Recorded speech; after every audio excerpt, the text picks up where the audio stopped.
Hello, it is time again for 5 minutes with First Lady, and I am First Lady Benita Buckner, and I'm grateful for this time to have conversation with you all. And I know there's a lot going on, people are dealing with a lot of things right now, but we're going to continue to be in prayer in all things.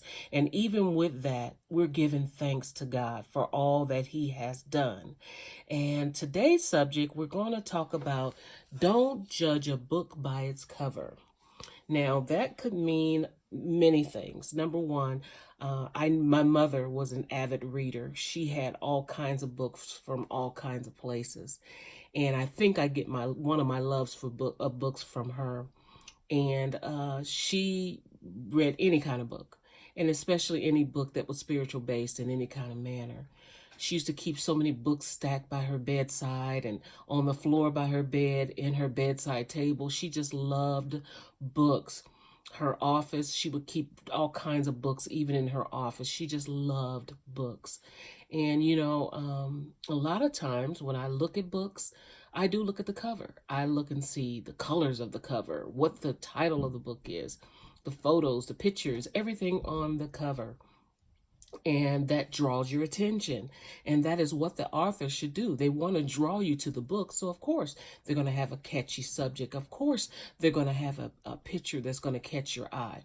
A lot of times, if I have time, I will read the jacket just to see what is this book really about.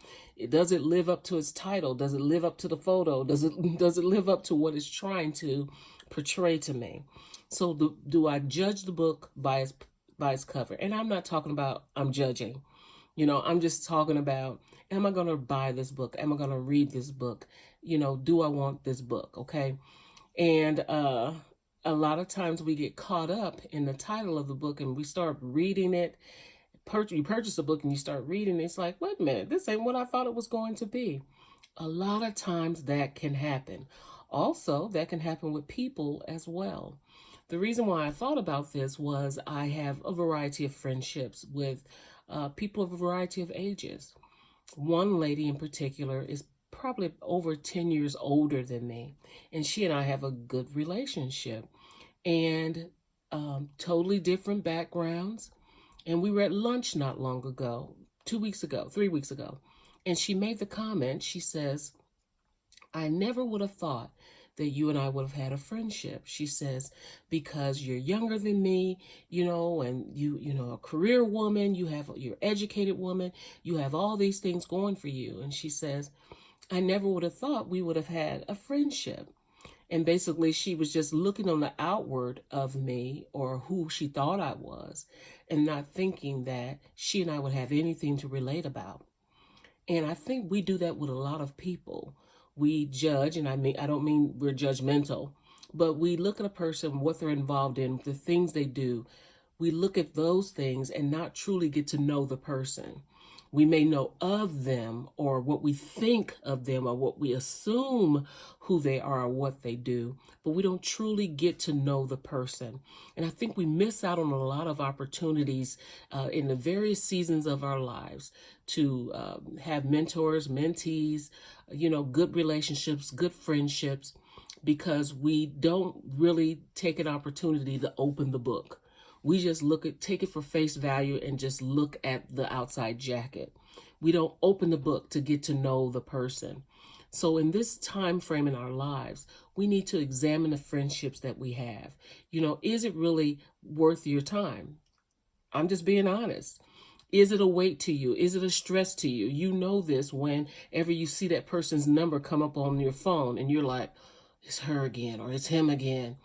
If you feel that way about that person, that is a relationship you don't need in your life. It's weighing you down. It's causing you stress. It's causing you anxiety.